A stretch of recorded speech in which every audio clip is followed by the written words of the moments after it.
dari 24 atlet catur-catur terbaik di Aceh akan kita laga. Kita mencari 6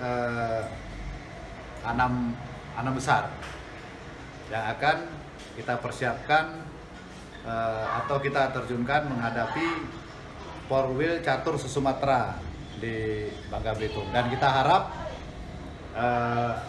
kita juga bisa meraih medali di sana sehingga kita bisa lolos mengikuti PON 2020 depan insya Allah di Papua. Selain 2 kategori ini, Pemkot Prestasi Aceh juga sekarang sedang mempersiapkan 2 atlet veteran di 65 tahun ke atas yang untuk PON di Papua nanti akan dipertandingkan dan memperebutkan medali.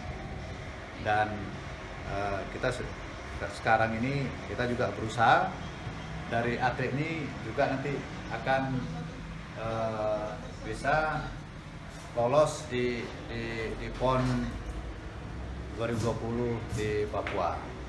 Rencananya juga nanti ini yang untuk veteran akan bergabung di Prapon di Medan, Sumatera Utara. Waktunya bersamaan dengan Prapon Putri.